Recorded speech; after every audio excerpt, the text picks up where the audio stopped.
మీరే కృప చూపండి, దీవించండి. ఈ బుధవారం ప్రభువా నా నోట మీ మాట ఉంచండి ప్రభువా. మీరు మాట్లాడండి. ఏ వాక్యము మీరు మాట్లాడతాడో హృదయాలు కదిలించబడతాయి. పరిశుద్ధాత్మదేవా మీరు మాట్లాడండి ప్రభువా. నేను మాట్లాడితే ఆత్మ కూడా రక్షించబడదు, కానీ నా నోట నీ మాట ఉంచమని యేసు నామమున అడిగేచున్నాము తండ్రి, ఆమేన్. హల్లెలూయా, ప్రైజ్ ది లార్డ్. హల్లెలూయా, హల్లెలూయా. మీ అందరికీ ప్రభు అయిన యేసుక్రీస్తు నామములో నా వందనాలు. అందరు బాగున్నారా? హల్లెలూయా. ఈరోజు మనం మాట్లాడుకోబోతున్న ఆ అంశం ఏమిటంటే హృదయాంతరంగం. ఏం అంశం అర్థమవుతుందా? చెప్పండి ఒకసారి. ఏం అంశం? హృదయాంతరంగం. రాసుకోండి. దేవుడు ఈరోజు మన హృదయాలను కదిలించబోతున్నాడు. Praise the lord. నిజంగా ఆత్మీయంగా వింటే ఈ వాక్యము హృదయాలు కదిలిస్తాయి. ఏదో వచ్చాం, కూర్చుందాం, కనపడదాం, వెళదాం అనుకుంటే అంతే, వాక్యం ఎక్కదు, నిద్రపోతే ఎక్కదు. Praise the Lord. సరే, సామెతల గ్రంథం 15వ అధ్యాయం 30వ వచనం. అయ్యా, ఈ హృదయాంతరంగం అనే వాక్యాలు ఉన్నాయి ఆ బైబిల్లో. ఏదో మీరు ఉత్తి మాటలు చెప్తున్నారా అని మీరు అనుకోవచ్చు. ఈ రాత్రి ఈ బుధవారం దేవుడు మనతో చెప్తున్నాడు కదా. చూడండి, సామెతల గ్రంథం 15వ అధ్యాయం 30వ వచనంలో హృదయాన్ని తాకితే సంతోషం వస్తుంది. ఎవరు తాకాలి హృదయాన్ని? ఈరోజు ఈ హృదయంలో ఎవరుండాలి?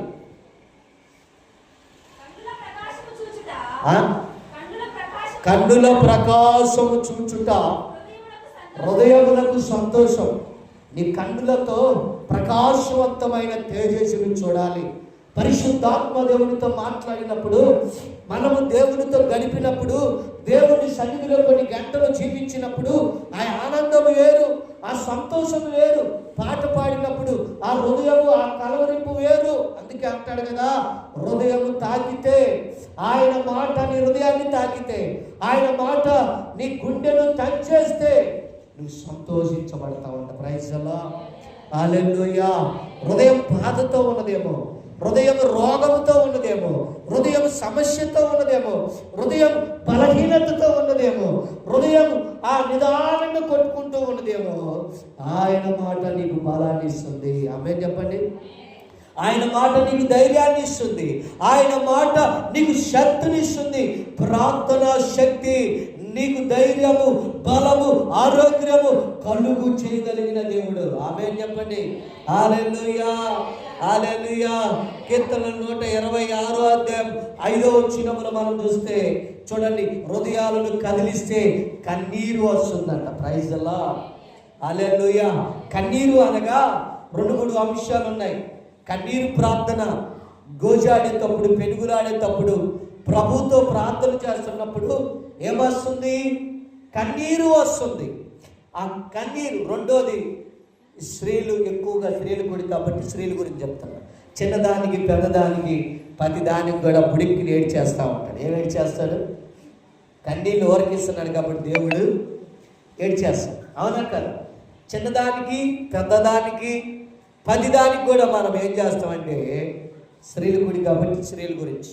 పురుషులు పెద్దగా తొందరగా ఏడవడు, కానీ స్త్రీలు, ఆడవాళ్ళు ఏం చేస్తారంటే ప్రతిదానికి ఆగరు, ఏడు చేస్తారు. ఇక్కడ కూడా అంటాడు, హృదయాన్ని కదిలిస్తే కన్నీరు వస్తుంది. ఒకటి, వాక్యము ద్వారా దేవుడు నీతో మాట్లాడినప్పుడు, ఈ వాక్యము నీ హృదయాన్ని తాకినప్పుడు, దేవుని ఆత్మ నీపై ఉన్నప్పుడు నువ్వు కన్నీరు కాలుస్తావు. Praise the lord.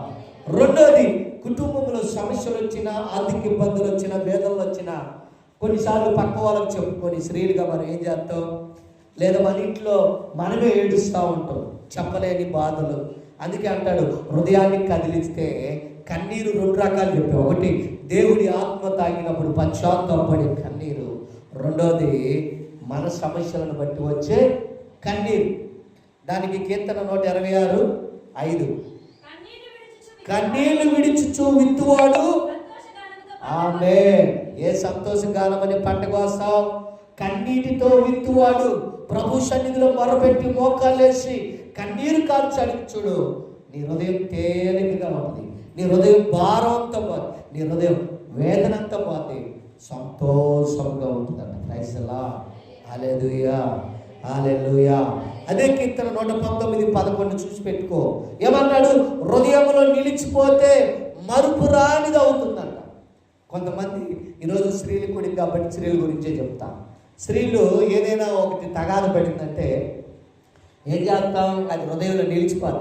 వాక్యం ఉండదు హృదయంలో, ప్రార్థన ఉండదు, వాక్యానుసారంగా ఉండవు. కానీ ఏదన్నా తగాదులు, ఏదన్నా శత్రుత్వం, ఎవరన్నా కనపడినా, నచ్చనోళ్ళు కనపడ్డా, అవునా, రాని మూసి ఏం చేస్తుంటావు? వాళ్ళు మరిచిపోవు శత్రువులు. అవునా, అవునా కదా? అందుకే అంటాడు హృదయంలో నిలిచిపోతే మరుపు రానిది అవుతుంది. హృదయంలో నిలిచిపోవాల్సింది శత్రుత్వం కాదు, కోపం, ద్వేషం ఇవి కాదు. నీ హృదయంలో నిలిచిపోవాల్సింది ఏంటిదో తెలుసా? దేవుని ప్రేమను చూపించాలి నీ శత్రువు దగ్గర. Praise the Lord. నీ శత్రువు ఎదుట యేసయ్య ప్రేమను చూపించాలి. నీ హృదయం ఏం నిలబడాలో తెలుసా?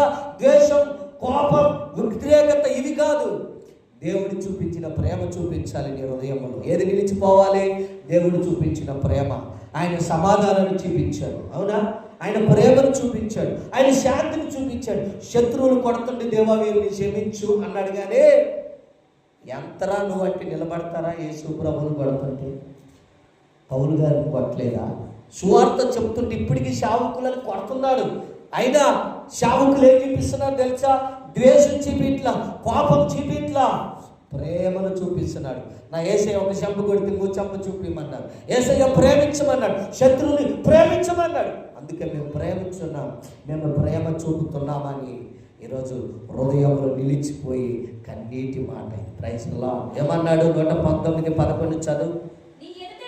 నీ ఎదుట నేను పాపము చేసినాడలా చెయ్యకుండా నా హృదయములో నీ వాక్యం ఉంచుకొని నామే.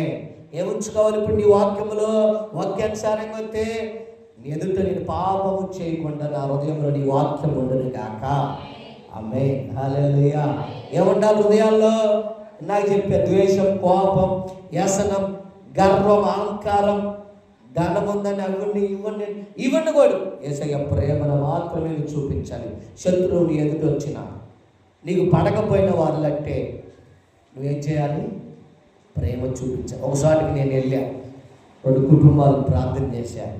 ఫస్ట్ కుటుంబానికి చేసి వస్తే ఈ 2వ కుటుంబానికి వెళ్ళాను. కొండ ఏమంటది? ముందు దానికి చేసి ఏంది? నాకు చేయాలి, నాది పెద్ద ఇల్లు, నేను పెద్ద కుటుంబం మాది.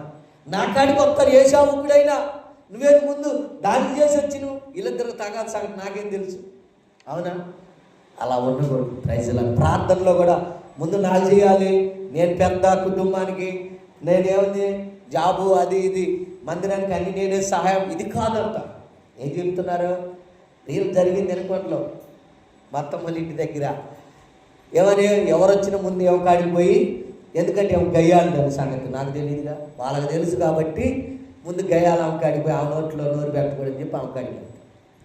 అలాగే గమనించండి, ఓ మాట సామెతలు 15:13 హృదయాన్ని నొప్పిస్తే ఆగని దుఃఖం వస్తుంది. నొప్పించే మాటలు, కొంతమంది మాటలతో నొప్పిస్తుంటారు. అవునా, స్త్రీలైతే ఇంకా చెప్పుకోవాల్సిన పని లేదు, భయంకరంగా తిట్టుకుంటాము, భయంకరంగా అలాంటిది ఇలాంటిది. అవునా, చెడ్డల మాటలన్నీ కూడా అనేస్తూ ఉంటాం. హృదయాన్ని నొప్పించే మాటలు, చీపురు కట్టల కాడ, అంట్ల కాడ చూపిస్తూ ఉంటాం కోపాన్ని. ఒప్పించే మాటలు చదువు ఏమన్నాడు? సామెతలు 15:13 సంతోష హృదయం ముఖమును తేటనిచ్చును, మనోదుఃఖము వలన ఆత్మ నలిగిపోయిందంట. ఏ దుఃఖం ఇది? ఇది మనోదుఃఖం. ఏది? పర్సనల్ దుఃఖమా? కుటుంబంలో దుఃఖమా? సంఘములో దుఃఖమా? లేకపోతే బంధువుల దగ్గర, చుట్టాల దగ్గర కొన్ని దుఃఖాలు ఉంటాయి. మనోదుఃఖం, నలిగిపోతుంటాం. ఆవేదన. అది చూడండి, ఇంకో మాట కూడా మనం చూస్తే హృదయాన్ని ఒప్పిస్తే అంతులేని ఆనందం అవుతుందంట. అదే సామెతలు 17:22 అంటాడు, చక్కటి మాట అంటాడు, హృదయాన్ని ఒప్పిస్తే అంతులేని ఆనందం. Praise the Lord. హృదయాన్ని ఒప్పించేది ఎవరో తెలుసా? హృదయాన్ని సంతోషపరిచేది ఎవరో తెలుసా? పరిశుద్ధాత్మ దేవుడు. Praise the Lord. నువ్వు అడిగింది అడగంగానే ఇస్తే సంతోషం. కొంచెం లేటుగా వచ్చినా విశ్వాస బాధపడటం, వెనక్కి తిరిగి చూడటం, అబ్రహాము శారా వలె విశ్వాసంతో ఉంటాడు. మోషేల, ఏలియా, ఎలీషా లాంటి ప్రార్థన అనుభవం వచ్చినప్పుడు అలాంటి ఇబ్బందులు ఉండవంట. ఇలా చిన్న చిన్న సమస్యలు వచ్చిన ఇబ్బందులు వైపు చూడరు వాళ్ళు. నా గురి ఒకటే ప్రభువా, నా తలంపు ఒకటే, అది నువ్వే. హల్లెలూయా, హల్లెలూయా, హల్లెలూయా. చదువు ఏమన్నాడు సామెతలు 17:22 ఏమంటున్నాడు? సంతోషము గల మనసు. ఆమె సంతోషంగా ఉన్నప్పుడు నీ మనసు ఎలా ఉంటుంది? నీ గుండె, నీ పేగులు, కిడ్నీలు ఆరోగ్యం ఎలా ఉంటుందంట? ఆరోగ్యంగా ఉంటుంది. ఎప్పుడు ఒకరి మీద అసలు పడతా, ఎప్పుడు ఒకరి మీద ముక్కు సీదేస్తా, ఎప్పుడు ఒకరి మీద ఏడుస్తూ ఉంటే మనకు అన్ని కూడా బాధలే. అవునా? అంత కూడా దుఃఖమే. ప్రభువును నమ్ముకున్న నీవు, మారు మనసు పొంది రక్షణ పొంది బాప్టిస్ము తీసుకున్న నీవు, ఎదుటోని క్షమించి, పాపిని క్షమించి, నీ శత్రువుని క్షమించి నువ్వు ఆనందంగా ఉండాలి. వారిని క్షమించి నువ్వు సంతోషంగా ఉన్నప్పుడు నీ హృదయం అంతా కూడా ఆరోగ్యంగా ఉంటుంది. ఎందుకు తెలుసా? నీలో కుళ్ళు ఉండదు, నీలో వ్యసనం ఉండదు, నీలో వేదన ఉండదు. ఈ వేది లేనప్పుడు నీ హృదయం ఆనందంగా ఉంటుంది. అదే ఎదుటోని మీరు వ్యసనం పెట్టుకొని, కుళ్ళు పెట్టుకొని, ఆవేదన పెట్టుకుంటే హృదయం ఎప్పుడు కూడా దుఃఖంతోనే ఉంటుంది. అందుకే అన్నాడు, చదువు మాటల మరలా మాట 17:22, సంతోషం గల మనసు ఎలా ఉంటుంది? ఆరోగ్యంగా ఉంటుందా? నలిగిన మనసు ఎముకలను ఎండిపోవాలి. ఇప్పుడు నలిగిపోయిన ఆ మనసు ఎలా ఉంటుందంటే పక్కన వచ్చి ఓదార్చడమ్మా, ఇవాళ రేపు మనం కూడా పోవాల్సిందే, అది ఇది. అవునా? ఇబ్బందులు వచ్చినప్పుడు, ఆ సమస్యలు వచ్చినప్పుడు ఓదార్చిన ఆ మనసు నలిగే ఉంటుంది. రోగాలు, నలిగిన మనసు రోగాలు, సమస్యలు అంటారు. ఆనందంగా ఉన్న మనసు ఎప్పుడు కూడా మహా సంతోషం. ఆనందం ఎవరిలో ఉంటుందో తెలుసా? క్రీస్తు ఉన్న హృదయంలో. హల్లెలూయా. పరిశుద్ధాత్మ దేవుడు నీ నేను ఉన్నప్పుడు నీకు ఆనందం కలుగుతూ ఉంటుంది. హల్లెలూయా. పరిశుద్ధాత్మ దేవుడు నీ మీద ఉన్నప్పుడు నీకు మహా సంతోషం ఉంటుంది. Praise the Lord. Hallelujah, hallelujah.